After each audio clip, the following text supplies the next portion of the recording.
Hey everybody, welcome back to another video. I hope you're having a fantastic day so far. As you can see, Garen's decided to join me. Hello. Because they are still off school, and although we've got a family channel, he's decided to join me on mine, which is nice. I like having him here. Today we're going to be reacting to tiny Texas towns you've never heard of. How many Texas towns have you heard of? None. Not many, eh? So there's probably loads of towns that we've never even heard of on here anyway, so I'm quite excited to see it. I'm a small town kind of person. Would you like to live in the city?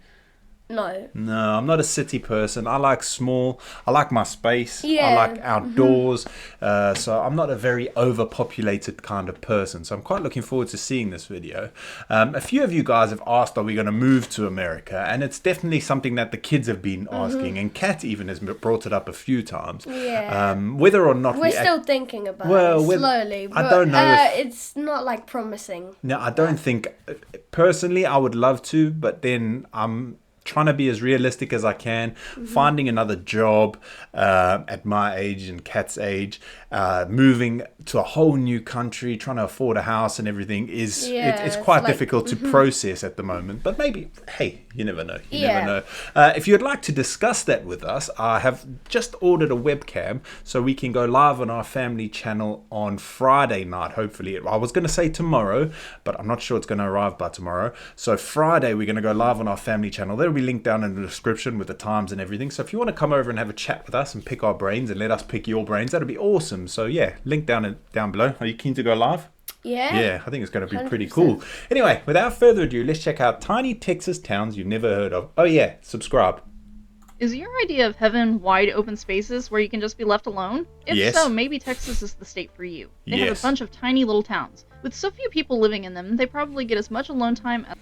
We live in a really tiny town, don't we? Yeah. Our town is tiny. The problem with our town is it's small, but it's quite condensed, so the houses are quite close together. And I don't know if he watches it or not. I don't really care. Our neighbour's a bit of a pain in the arse, to be honest. He's always... Not this one. No, he's never home. Nice, the other one. He's a bit of a nightmare neighbour. But yeah, we live in a small town. Yeah. I like our little town. But I'm very lonely here in Slovakia. I know it sounds weird to say. I am very lonely here. I've got no friends. I don't speak the language. So it's just me and my laptop most of the time. And when the kids are home, I try and spend as much time as I can with them, which probably annoys them because they want to be doing other things. Anyway, let's crack on. As they want. It's perfect for those who find the world to be just a little too people-y. So let's dig into the 9 smallest incorporated communities in the Lone Star State. Number 9, Toco. This tiny city of 95 sits in the northeastern part of the state in Lamar County. This is the type of place that if you're looking for it in the dark, you might miss it. With the exception of a liquor store, the town sits back off of the main highway, and it looks like that's the only business in the community, aside from the water supply building. They do have a park, though, in addition to the handful of homes. According to the Texas State Historical Association, Toco was settled prior to 1900 and was called Shady Grove. At that time, they had a church, a school, and several stores. The stores and school closed after World War II, and the town name changed to Toco in the 1970s, but some of the older residents still refer to it as Shady Grove. Now that there aren't any businesses in the area, everyone commutes, with workers averaging 26.9 minutes of commute time, and students are bused to the county seat of Paris for school. Number 8, Rocky Mound. Another northeastern community, Rocky Mound sits in Camp County. If you want to live in a small community, but you worry about access to healthcare, maybe this would be a good fit. Almost 1/3 of the employed residents in Rocky Mound work as health diagnosing and treating practitioners. And 1/3 of the people are like doctors, so you'll be safe there. Other technical occupations, which is a fancy way of saying doctors, mid-level providers, and other healthcare workers. However, the residents are all spread out. Something I found amusing about this place is that most towns show up on maps as squares or rectangles, but the Google Earth team drew this one as some sort of creature with a walking stick. If you're looking for a place with diversity, this also fits the bill. Rocky Mound was originally established as a black community. As of the 1980s, it's no longer exclusively black, but people of color do make up 37.4% of the 78 residents. Only 78 people? Number 7, Sun Valley. Only 78 people live there. Wait, what? That's so awesome. I love it. Oh, I could be lonely there. Look at that. That's a whole town. Not to be confused with Sunset Valley, Texas, which is located more towards the central part of the state, whereas Sun Valley is northeastern in Lamar County. 70 people call this... What do you think so far? Too small? I think even for me, they seem a little bit too small. Because I've just been saying I'm a bit lonely, but I don't want to go and be lonely somewhere else as well. But if there were like 500 people max. Like, it'd be better. Maybe. A farm would be nice in that area because then you could that's my dream. I'd like a farm, so I've got my own bit of land, but then I can travel into town and see people if need be. Place home. Usually in tiny places like this, you see an older demographic of people who grew up there and just never left, but the median age for the residents is 27. For the state of Texas, the median age is almost 35. A quarter of the residents are children, and with this being such a small place, they don't have their own school, so they are served by the North Lamar Independent School District in Paris. Only 5.56% of the people fall below the poverty line, so that's considerably better than the state and national averages. They currently have 26 people in the workforce, with 16 in production, 4 in healthcare support, and 4 in buildings and grounds cleaning and maintenance occupations. Such a small numbers, isn't it? Yeah. Number 6, Domino. Sitting on only half a square acre, the small community of Domino half a square acre. What? That's the whole town. Half a square acre. Acre is 4,000. How many houses is only one? Well, don't forget there could be sheds as well. Oh, yeah. An acre is 4,000 and something square meters, so it's half of that too. That's tiny. That's like our garden. It's a bit bigger than our garden. It's double our garden. Yeah. 57 people. It's located on the eastern border in Cass County, which is a dry county. However, Domino is the exception. It is the only community that allows the sale of alcohol, presumably at the Love's truck stop because that appears to be the only business in the area. Aside from that, it looks like Domino is made up of 3 churches and residences. According to the most recent data, the town is 75.56% black, 13.33% 2 or more races, 4.44% white, and 6.67% other, and 2/3 of the residents are female. An interesting feature of this community is that it has a 100% home ownership rate. Oh wow, 100% of people own Number 5, Dorchester. Dorchester was founded in the late 1880s and at one point had 400 residents, but it has been slowly dying out. By 1990, they were down to 222 residents. By 2000, they were down to 109, and today they only have 53 residents. Between 1992 and 1940, Dorchester was fortunate enough to have its own elementary and high schools, but the high school closed in 1940 and the elementary school closed in 1959. That is insane. Imagine knowing the whole town you live, everyone's name. And just hello, Fred, people. Margaret, Tom, Bob. Yeah, you can know all their flex names with that. I know my whole but town's then name. they find out only 53 people live there. When it merged with the Howe Independent School District, which is where the children of the community still go to get an education. They also used to have at least one store, with the abandoned building sitting empty now. Today, the community appears to have one church and a city office and not much else. Number 4, Dayton Lakes. Oh, Lakes. This community started out as a subdivision called Dayton Lake Estates, but the residents petitioned the state to become a city in 1985, and when it was approved, they shortened the name. Of course, at that time, they had more residents. They had around 200 then, but today it's down to 30. Oh, I was going to say guess, 30-something. They estimate that there are only 7 employed residents, with 4 working in construction and 3 in manufacturing, which might be why the poverty rate is 82.1%. Dayton Lakes may not be home to many living residents. Like people who don't have money, really. You're living below the poverty line. You can't. That's but bad. It's said to be home to at least 2 ghosts. There's an urban legend about a haunted house from the 1960s where people claim to see things.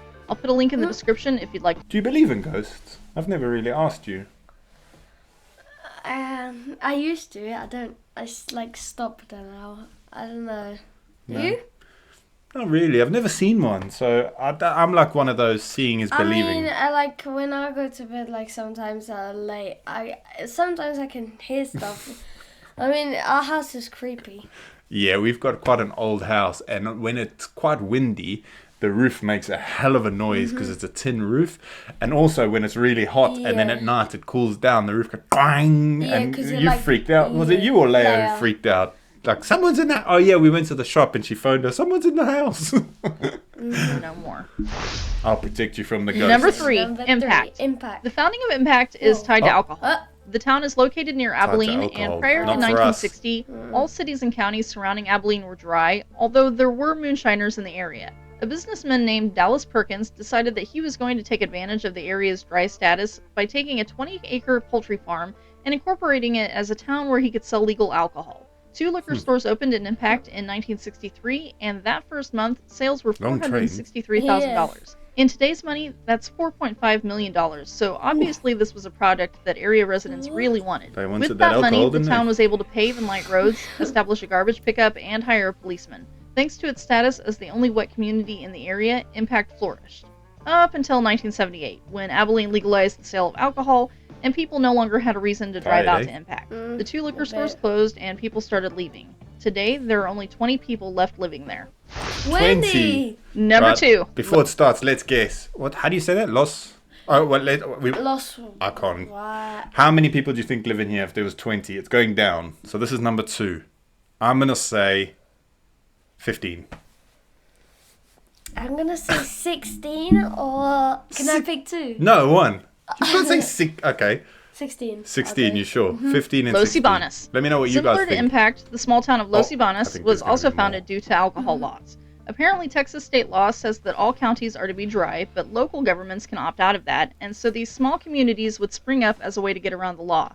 Israel and Mary Ibanez bought land in the 1970s from the government that had previously been used for soldiers' barracks, and they started bringing in family members to establish residency. They formally incorporated the community in 1983 and obtained a post office. I don't know. They also built a drive-through liquor store that is still in business today, and founded a local radio station with the purpose of using it as a method for advertising the liquor You store. reckon? Today, most of the buildings are falling apart, and only 13 people still call those Ah, you said 16. I wanted to put 13. I said So 15. you were close. Yes, okay. I wanted to put 13. I was closer. What do you reckon number 1, the next town? We got Okay, let's see it Wait, first. there's Let's still see number 1. Yeah, right, let's see Number it first. 1, Corral City. Corral City. Right. Let's have a guess. Wait, so there was 13 now. Yeah. I'm going to guess like 9 or 10. I'm going to say 4. You actually? Yeah. I bet you've seen this video. I haven't. I haven't you? promise you. I haven't seen this. I haven't. I'm just Okay. guessing because they went from 20 to 30. Yeah, then and like, it looks like, I don't think those are houses. those are cars. What? Are they? Yeah. Maybe the guy just likes cars. Yeah. Maybe there's one person Yeah, living one there. person with all the cars. Okay, what did I say? 4. Yeah. Do you want to read? No, I said 9 or 10. Well, you got to choose one. 9. I'll go 9. Tiny I'll say community 4. is located in the northern part of the state in Denton County. A couple in the 1970s had an issue with liquor laws in the county, so they decided to those circumvent cars? Yeah, them those by are buying cars. 20 acres of land from a friend and establishing their own town, they got with a new town sewer hall? system and liquor store. It became incorporated in 1973 as Corral That looks City. so cool. Not long after, people started moving double-wide trailers into the area, and Corral City was said to have prospered for about a decade. However, following the death of the husband and retirement of the wife, the town started falling by the wayside. In 1993, a man named Eddie Draper bought the town and became mayor. Yeah. In 2016, the community was renamed to Draper in honor of the former mayor. However, a new owner took over in early 2022 and changed the name back to Corral City. According to the American Community Survey, there are only 8 people left living full-time in the community. 8. I was 4 children closer. and What did you say? 9. Ah, you won. Fair play, 1-1. 4 adults. There are a few businesses located there, Tied. including an RV park, a gas station, convenience store, and liquor store. Would It's a you shame ever that live all in a of- tiny town like these? Personally, you? I would hate having to drive more than a few minutes to get the essentials. I like having a grocery store within a if short it was distance, this but small, that then might no. just be me. I hope you enjoyed this video. Hold on, If let's so, wait give for it a thumbs up. Yeah, we did enjoy it. I will give you a thumbs up. Yeah, I think they're too small for me. Yeah, even. they're- I like... Like, if only they were like... I could probably live in it somewhere like that. But then if the shops and that are the same Yeah. as here... Because here where we are, the shops are 5 or 6 kilometers away. But with traffic Yeah. at the moment, it's taking us maybe sometimes half an hour to drive Yeah. into town. But if it was the same as here, like we have a small little village here, Yeah. and it's only a 5 kilometer, 6 kilometer drive to the hospital and the necessities, then yeah, I could see myself living in somewhere quite small like Yeah, that. but- I think you guys would get a bit bored. Yeah, because there wouldn't be like enough people. Yeah, yeah. I like rural, but that's maybe too rural for us. Yeah, I think they should like... There should be max like 500... Or 1,000. Yeah, 1,000... 1,000 people Yeah. spread out even, like nice. Everyone's got their own yeah. space. Anyway. Okay. Right. Yeah. Thank you so much Thank for you. watching, guys. Let us know down in the comments if there's any small towns that you really like that are a bit bigger than these ones, a bit more, have a bit more, are they called amenities? Yeah, I think that's how you say it. Anyway, have a fantastic rest of your day. We will see you on the family channel on Friday, hopefully. Anyway, have a great day. Peace. Bye. Bye.